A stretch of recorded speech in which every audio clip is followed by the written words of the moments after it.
வணக்கம் நண்பர்களே. லட்சுமி சீரியல் செம்ம பரபரப்பாக போயிட்டு இருக்குன்னே சொல்லலாங்க. பரபரப்பான கட்டத்தில் அதிரடி திருப்பங்கணங்க பார்த்தோன்னா, நம்ம திருவுக்கு அந்த பரிகார பூஜையை குணமாகணும் அப்படின்னு லட்சுமி செய்து அந்த குங்குமத்தை நம்ம திரு நெத்தியில் வச்சு ஒரு கட்டத்தில் நம்ம திரு குணமாகி நார்மல் நிலையில் வீட்டுக்கு வராங்க. அப்போ தான் திவ்யா சொல்கிறாங்க, இந்த பாரு உன்னை கொல்லணுன்னே கொலைக்காக ஒருத்தன் ரூமில் இருந்திருக்கான். அதே நேரத்தில் பார்த்தோன்னா இதை எப்படியாவது ஒன்று போட்டு தள்ளணுன்னு தான் இந்த விபத்து என்னை பொறுத்தவரையில் நடந்திருக்கு. இது விபத்து இல்லை, ஒரு கொலை முயற்சி அப்படின்னு திவ்யா போட்டு உடைக்கிறாங்க. என்ன சொல்கிற அப்படின்னு கேட்க நேரம், ஆமாம், யாரோ உனக்கு ஒரு கண்ணுக்கு தெரியாத மறைமுக எதிரி இருக்கான் திரு, அவன் தான் இந்த வேலையை பார்த்துருக்கான். நீ தப்பிச்ச அவனுக்கு பிடியிலேருந்து தெரிஞ்சு உன்னை லாரியை வச்சு மோத்திருக்கான். ஆனால் காடிஸ் கிரேஸ் உன்னை கண்டிப்பாக அதுலேருந்து காப்பாற்றிட்டாங்க அப்படின்னு அந்த இடத்துல சொல்கிறாங்க. இந்த சைடு பார்த்தோன்னா நம்ம கவிதாவுக்கு தெரிஞ்சிடுது, லட்சுமி தான் திரு கையால் தாலி கட்டுன அந்த பொண்ணு அப்படின்னு அந்த இடத்துல தெரிஞ்சு ஒரு கட்டத்தில் கேட்க நேரம், இதை நான் உண்மையை போட்டு உடைக்கிறேன் அப்படின்னு சொல்ல நேரம், ரெண்டு குடும்பமும் ஒன்று செய்கிறது இதில் தாங்க்கா இருக்குது. நீங்கள் கடைசி நேரத்தில் குட்டையை கிளப்பி விட்டுறாருங்க. எனக்கு அவர் நல்லா இருந்தால் போதும், அவர் கூட வாழணும்னு எனக்கு இல்லை, ஏன்னா திவ்யாக்கா வாழட்டும், நான் உங்களை சொந்த அக்காவாக தான் பார்க்குறேன் அப்படின்னு அந்த இடத்துல பெருந்தன்மையோட நம்ம லட்சுமி வாழ்க்கையை விட்டு கொடுக்குறாங்கங்க. அதை பற்றி தான் இந்த வீடியோக்குள்ளே பார்க்க போகிறோம். அதுக்கு முன்னாடி சேனலுக்கு லைக் அண்ட் சப்ஸ்கிரைப் பண்ணுங்கள் ஃப்ரெண்ட்ஸ். பக்கத்தில் இருக்க பெல் ஐக்கானையும் கிளிக் பண்ணுங்கள். அப்போ தான் நான் போடுற ஒவ்வொரு வீடியோவும் நோட்டிஃபிகேஷனாக உங்களுக்கு கிடைக்கும். வாங்க ஃப்ரெண்ட்ஸ், வீடியோக்குள்ளே போகலாம். ஃபஸ்ட்டு எடுத்த உடனே பார்த்தோன்னா ஒரு செம்ம அதிரடியான பரபரப்பு கட்டம் தான். பரபரப்பான கட்டத்தில் நம்ம பார்க்க இருக்க நேரம் தாங்க. இது எப்படியாவது என் கணவரை காப்பாற்று அப்படின்னு அந்த இடத்த நம்ம லட்சுமி வராங்க. அதை பரிகார பூஜை செய்து அந்த குங்குமத்தை தன்னோட திரு நெத்தியில் வைக்கிறாங்க. ஒரு கட்டத்தில் டாக்டர் வெயிட் பண்ணிட்டு இருந்த எல்லாத்துக்கும் ஒரு நல்ல விஷயம் சொல்கிறாங்க. நாங்கள் கொடுத்த ட்ரீட்மெண்ட்டு அவர் உடம்பு ஏற்றுக்க ஆரம்பிச்சிட்டாரு, அவர் கண் விழிக்காரு, அவர் நீங்கள் கொஞ்ச நேரத்தில் அவரை பார்க்கலாம் அப்படின்னு சொல்ல நேரம், கடவுளே இது நல்ல விஷயம். ஆனால் அந்த பொண்ணு திருக்கையால் தாலி கட்டின பொண்ணு தான் அந்த பரிகார பூஜையை செய்து உயிரை காப்பாற்ற முடியும்னு சொன்னாங்க. அப்படி இருக்க நேரம் எப்படி என் பையன் உயிர் குழைச்சிட்டான், கடவுளே நீ ரொம்ப சந்தோஷம் அப்படின்னு எல்லாருமே வியந்துக்கிட்டு இருக்காங்க. நம்ம லட்சுமிக்கும் பயங்கர சந்தோஷம்தான், திரு குணமாயிட்டாரு, நல்லுரமாக கைவிடலை அப்படின்னு இருக்காங்க. இந்த சைடு பார்த்தோம்னா நம்ம கவிதா செம கடுப்பாக இருக்காங்க. எப்படியோ இந்த விஷயத்த கௌதம்கிட்ட சொல்லணும், லாரியை வச்சு ஏற்றின பிறகு கூட அவன் சாகலைன்னா பயங்கர ஆள் தான் அப்படின்னு அந்த இடத்துல நினைக்கிறாங்க. நிச்சயமாக இவன் உயிரோடு இருக்கிறது நல்லதுக்குள்ள, நம்ம திட்டம் எல்லாம் நடக்காமல் போயிடும். இவனை போட்டு தள்ளணுன்னு நானும் என் கணவரை எவ்வாறு துடிச்சோம், ஆனால் அதெல்லாம் வீணாக போச்சு அப்படின்னு அந்த இடத்துல கோபத்தோடையே கொந்தளிக்க ஆரம்பிச்சிட்டாங்க. ஒரு கட்டத்தில் பார்த்தோம்னா நம்ம திருவை வீட்டுக்கு கூட்டிகிட்டு போகலாம், திரு குணமாயிடுச்சு, வீட்டிலேருந்து நல்லா கேர் பண்ணி பார்த்துக்கிட்டா போதும் அப்படின்னு ஹாஸ்பிட்டலில் சொன்ன நேரம், இதுக்கு தானே நாங்கள் காவல் இருந்தோம் அப்படின்னு அந்த இடத்துல வீட்டுக்கு கூட்டிகிட்டு வராங்க.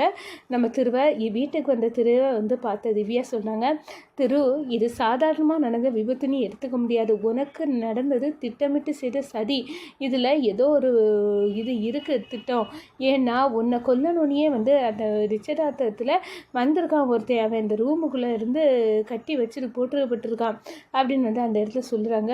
அப்படியே அரண்டு போகிறாங்க. நம்ம திரு என்ன சொல்கிற, ஆமாம் எனக்கும் ஒரு பொண்ணு என்னை கொல்லதுக்குன்னு ஒருத்தன் வந்திருக்கான் மண்டபத்துக்குள்ளே அப்படின்னு தகவல் சொன்னான். நான் அதை தேடி தான் அவனை அடிக்க போனேன். ஒரு கட்டத்தில் அவன் அடித்து போட்டுட்டு நான் கிளம்பு நேரம் தான் எனக்கு மேலே லாரியை ஏற்றிருக்கான் அப்படின்னு சொல்ல நேரம், அதுலேருந்தே தெரியலையா இது வேணும்னே திட்டமிட்ட சரிதான், உன்னை கொல்லதுக்குன்னே தான் பர்பஸாக பண்ணியிருக்காங்க அப்படின்னு சொல்ல, நீ சொல்லுது எனக்கும் புரியுது, ஆனால் அந்த பொண்ணு கடவுள் கணங்க எல்லாத்தையும் ஃபோனில் போட்டு உடைச்சா அப்படின்னா அந்த பொண்ணு யார் அப்படின்னு பேசுகிறாங்க. நம்ம லட்சுமி பார்த்துட்டே இருக்காங்க இங்கே நடக்க விஷயத்தெல்லாம் ஒன்றும் தெரியாத மேனிக்கு.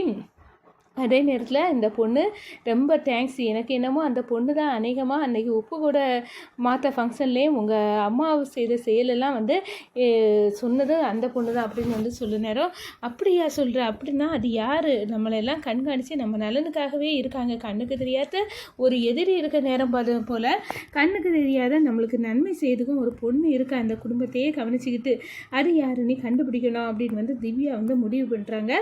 அதே நேரத்தில் பார்த்தோம்னா திட்டமிட்டு செய்த சதி இது யாராக இருக்கும் அப்படின்னு வந்து பேசிக்கிட்டு இருக்க நேரமே கவிதாவை பார்க்குறாங்க. கவிதா திருன்னு முழிச்சுக்கிட்டு மறுபடியும் கௌதம்கிட்ட ஃபோனை போடுறாங்க. இந்த பாரு, வீட்டுக்கு வந்தாச்சு, இப்போ நல்லா இருக்கான், என் கண்ணு முன்னாடி அவன் நல்லா இருக்கிறத பார்க்க நேரம் எனக்கு வயிறெல்லாம் எரியுது அப்படின்னு வந்து கவிதா சொல்கிறாங்க. ஒரு கட்டத்தில் இதை காத்துக்கிட்டு சொந்த அத்தை பையனுக்கே இப்படி ஒரு துரோகம் செய்த நீ எல்லாம் ஒரு மனுஷி அப்படின்னது கோபத்தோடு வந்து கொந்தளிக்கிறாங்க கவிதா கிட்ட. நம்ம லட்சுமி ஒரு கட்டத்தில் கவிதாவை ஓங்கி ஒன்று விட்றாங்க. கடவுள் இப்போ நின்று பார்த்துக்க, ஒன்று இப்போ வந்து அவருக்கு ஒன்றும் ஆகலை, ஏதாவது ஆயிருந்தா ஒன்று நான் விட மாட்டேன் போகிறதில்ல, நீ தான் இந்த வீட்டையே கூறு கெடுத்துட்டு இருக்காங்கன்னு எனக்கு நல்லாவே புரிஞ்சுட்டு, சொந்த அத்தை பையனையே வந்து அண்ணன் பையனையே உயிரோடு இருக்கக்கூடாதுன்னு நினைக்கிறியே, நீ எல்லாம் ஒரு மனுஷியா அப்படின்னு வந்து அந்த இடத்துல வெளுத்து எடுக்கிறாங்க. ஒரு கட்டத்தில் பார்த்தோன்னா அப்படியே வந்து கவிதா அரை வாங்கின சூட்டோட, நம்ம லட்சுமி கிட்ட அரை வாங்கின சூட்டோட அப்படியே பதறி போகிறாங்க. அடடா, உயிரோடு இருக்கானா அது நம்மளுக்கு நல்ல விஷயம் கிடையாது கவிதா, கண்டிப்பாக அவனை சோழிய முடிக்கணும். ஆனால் எல்லா விஷயத்தையும் நம்மளை பற்றி ரகசியத்தை எல்லாம் தெரிஞ்சவ ஒருத்தி இருக்கா இந்த வீட்டில் வேலைக்காரியான்னு நினச்சிட்டு இருந்தா. அவள் போகிற போக்க பார்த்தா காஞ்சனாக்கா பயப்படுறது சரிதான். அவள் வந்து நிச்சயமாக இவங்க வாழ்க்கையில் வந்து குழப்பத்தை தான் பண்ண போகிறா. காஞ்சனாக்கா பயப்படுறது சரிதான். ஏன்னா நம்மளை எடுத்து திருவ போட்டு தள்ளணும்னு பார்த்தா நம்மளையே ஒரு வழி பண்ணிட்டானா பார்த்துக்கிடுங்க அப்படின்னு வந்து அந்த இடத்துல வந்து கொந்தளிக்கிறாங்க. நிச்சயமாக அந்த பொண்ணுகிட்ட ஏதோ ஒரு சக்தி இருக்குது, அந்த திருவை பாதுகாக்க சக்தி, அதை நம்ம கண்டிப்பாக விடக்கூடாது, திருக்க கதையை முடிச்சு தான் தீரணும் அப்படின்னு வந்து இருக்காங்க. இந்த சைடு பார்த்தோன்னா நம்ம காவேரிக்கு உண்மையெல்லாம் வந்து தெரிய வருது. கிச்சனில் கொஞ்சம் வேலை இருக்குது, வா மகா அப்படின்னு வந்து கூப்பிட வராங்க. அப்போ நம்ம மகா வந்து கல்யாண ஃபோட்டோவை பார்த்துட்டு இருக்காங்க. லட்சுமி கல்யாண ஃபோட்டோவை பார்த்து ரசிச்சுட்டு இருக்காங்க. அவங்கள கூட்ட உடனே வர பதுக்கி வைக்கிறத பார்த்துறாங்க காவேரி. என்ன இவ ஏதோ ஒரு ஃபோட்டோவை பதுக்கி வைக்கிற மாதிரி இருக்குது, அப்படி என்ன ஃபோட்டோவை தான் பதுக்கி வைக்கிறா, அதை வந்து போய் பார்க்கலாம் அப்படின்னு வந்து கிச்சனில் வேலைக்கு மகா போனோடனே மகாவோட பேக்கை நோண்டி நொங்கெடுத்து அதுலேருந்து ஃபோட்டோவை எடுக்கிறாங்க. ஒரு கட்டத்தில் பார்த்தோன்னா அந்த ஃபோட்டோவில் பார்த்து சாக்காராங்க. அப்போ தாலி கட்டுக்கே பொண்ணு வேறு யாரும் இல்லை, மகா தானே, இந்த உண்மையை எதுக்கு மறைச்சிட்டு இருக்கா, திவ்யாக்க வாழ்க்கையும் சேர்ந்து நாசமாக போக போகுது, இதை எதுக்கு மறைக்க, இப்போ வேணால் திவ்யா காலத்தில் தாலி கட்டலை, இந்த உண்மையை வந்து போட்டு உடைச்சாலும் நம்ம மகா வந்து வாழ்க்கை கிடைக்கும், அப்படி இருக்க நேரம் எதுக்காக இதை பண்ணிட்டு இருக்கா அப்படின்னு வந்து அந்த இடத்துல நம்ம மகாவை கிச்சன்லேருந்து இழுத்துட்டு வராங்க. என்னது நினச்சா நீ பலார்னு போட்டுறாங்க மகாவுக்கு. நீ உண்மையை சொல்லு, நீ திருக்கையால் தாலி கட்டின பொண்ணு நீ தான் அப்படின்னு வந்து எனக்கு தெரியும், இதை மறைக்காத, உன் கல்யாண ஃபோட்டோவை உன் பேக்லேருந்து எடுத்து பார்த்துட்டேன், இன்னும் இருக்குது அப்படின்னு வந்து கையில் பிடிச்சிக்கோ அப்படின்னு வந்து கல்யாண ஃபோட்டோவையும் கொடுத்து சாக்கு கொடுக்குறாங்க. இந்த பாரு, இப்போவே இந்த உண்மையை அம்பிகா கிட்ட எல்லாம் சொல்லிட்டோன்னா இது கண்டிப்பாக திவ்யா கூட உங்கள் திருக்கு கல்யாணம் நடக்காது, உனக்கு மட்டும்தான் அப்படின்னு வந்து இருக்கும், உன் வாழ்க்கையும் நல்லாயிருக்கும், திவ்யா வாழ்க்கையும் நல்லாயிருக்கும் அப்படின்னு சொன்ன நேரம் நீங்கள் புரியாமல் பேசுகிறீங்க, ரெண்டு குடும்பமும் ஒன்று செய்கிறது இந்த கல்யாணத்தில் தான் இருக்குது, ஏன்னா சொந்த அக்கா மாதிரி தான் திவ்யாக்காவை நினைக்கிறேன், அப்படி இருக்க நேரம் அவங்க வந்து கூட நல்லா இருக்கணும்னு தான் நான் விரும்புவேன், அவங்களுக்கு நான் துரோகம் செய்ய விரும்பலை அப்படின்னு சொன்ன நேரம் உன் வாழ்க்கையை பற்றி நீ யோசிக்க மாட்டியா மகா அப்படின்னு வந்து கேட்குறாங்க. என் வாழ்க்கையை விடுங்க, எனக்கு இக்கட்டான நிலையில் என் வாழ்க்கையை வந்து காப்பாற்றி தந்தவர் அவருக்கு வாழ்க்கை நல்லா இருக்கணும்னு தான் நான் இந்த முடிவை எடுத்திருக்கேன் அப்படின்னு வந்து அந்த இடத்துல சொல்லி நம்ம லட்சுமி வந்து திவ்யாவுக்காக வந்து விட்டு கொடுக்குறாங்க. அதை நினச்சி பெருமைப்படுறாங்க.